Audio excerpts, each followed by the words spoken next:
తెలంగాణ వస్తే 111 జీవో ఎత్తేస్తే మాకు కూడా మంచిగా అవుతుంది, లాభం అవుతుంది అనుకుంటే ఇప్పటి వరకు కూడా 2 ప్రభుత్వాలు మారినా అందరూ ఎన్నికల ముందు వచ్చి చెప్పిపోయేటోళ్లే గాని ఎవరు కూడా 111 జీవో ఎత్తేయలేదు. మరి ఇక్కడ చుట్టుపక్కలంతా కూడా ఆకుకూరలు అమ్ముకునే రైతులు ఉంటారు, హైదరాబాద్ మీద ఆధారపడి జీవించే రైతులు ఉంటారు. అటువంటి పేద రైతులు బిడ్డ పెళ్లి చేసుకోవాలంటే ఒక గుంటనో పావైక్రమో అమ్ముకుందాం అనుకుంటే మరి ధర ఎక్కువ ఉంటే వాళ్ళ ఇల్లు బాగుపడుతుంది. కానీ ఆ పరిస్థితి కూడా లేదు. ఖచ్చితంగా రాబోయే రోజులలో తెలంగాణ రక్షణ సేన అధికారంలోకి వస్తుంది. మేము అధికారంలోకి వచ్చినాక 111 జీవోని 120 గ్రామాల్లో ఉన్నటువంటి 111 జీవోని చెప్తా ఉన్నాం. అదే విధంగా మనం చూస్తున్నాం, ఇప్పుడున్న కాంగ్రెస్ ప్రభుత్వం రైతుల్ని ఎంత ఇబ్బంది పెడుతుందో చూస్తున్నాం, రియల్ ఎస్టేట్ వాళ్ళని ఎంత ఇబ్బంది పెడుతుందో చూస్తున్నాం. ఈ ప్రాంతం అంతా కూడా రియల్ ఎస్టేట్ మీద ఆధారపడి బతికే వాళ్ళం. ఇప్పుడు వచ్చిన గుంపు మేస్త్రి గారు ఏమన్నాడు, నాకేమి రాదు, ఒక్క రియల్ ఎస్టేటే వచ్చు అన్నాడు. ఆ ఒక్కటని నిలబెడతాడు అనుకుంటే ఆయనతో ఉన్నది కూడా ఊడగొట్టేసి, అంతే కదా. మరి ఇవాళ ఆయన మీద పోరాటం చేయాల్సినటువంటి అవసరం ఉన్నది. దానికోసం ఈ చేవెళ్ళ మొయినాబాద్ లో ఉన్నటువంటి సైనికులందరూ కూడా సిద్ధంగా ఉండాలని ఈ సందర్భంగా పిలుపునిస్తా ఉన్నాం.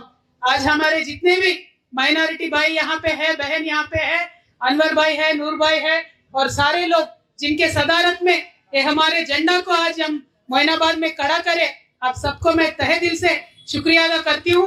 आप सभी आए, टीआरएस को हिम्मत बढ़ी, कुव्वत बढ़ी, आगे चल के भी हम सब लोग मिल के काम करेंगे.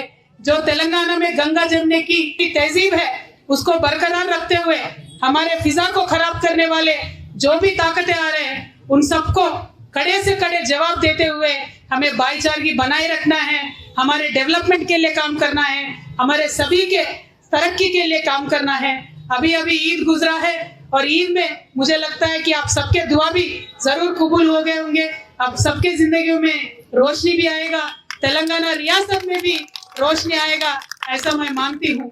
మళ్ళీ తెలంగాణ బిడ్డలందరికీ కూడా మా ఆడబిడ్డలకు ముఖ్యంగా నేను చెప్పేది ఒకటే, అందరూ చెప్పిండ్రు తెలంగాణ వస్తే మన బతుకులు మారుతాయని, కానీ ఆడవాళ్ళ కోసం ప్రత్యేకమైన ఆలోచన ఎవరు కూడా చేయలేదు. నేను మీ చెల్లెగా, మీ అక్కగా, నేను ఆడబిడ్డగా ఒక పార్టీని స్థాపించడం జరిగింది. మీ అందరి ఆశీర్వాదం ఉంటే ఇప్పుడు అందరూ చెప్తున్నట్టు కాకుండా నిజంగానే ఆడబిడ్డల జీవితంలో మార్పు వచ్చేలాగా మీ చెల్లెని కాబట్టి మీ బాధ నాకు అర్థమవుతుంది కాబట్టి మీకోసం తప్పకుండా ప్రయత్నం చేస్తా అని నేను తెలియజేస్తా ఉన్నాను. మరి మా యువ మిత్రులు ఉన్నారు, వాళ్ళు కూడా చదువుకుంటే వెతికితే ఉద్యోగాలు రానటువంటి పరిస్థితి ఉన్నది. వచ్చిన ప్రతి ప్రభుత్వం ఉద్యోగాలు ఇస్తామంటుంది కానీ ఎవరు ఇస్తలేరు. కానీ రేపటి నాడు తెలంగాణ రక్షణ సేన ఖచ్చితంగా అధికారంలోకి వస్తుంది. వచ్చిన తర్వాత 2 లక్షల నుంచి 20 కోట్ల వరకు కూడా మీరు ఏ వ్యాపారం చేసుకున్నా మీకు బ్యాంకులతో సంబంధం లేకుండా, ఏం గ్యారెంటీలు లేకుండా రుణాలు ఇస్తాం. ఇళ్లలో ఉండేటటువంటి మా యువ మిత్రులందరి గౌరవాన్ని కూడా కాపాడతామని ఈ సందర్భంగా తెలియజేస్తున్నా.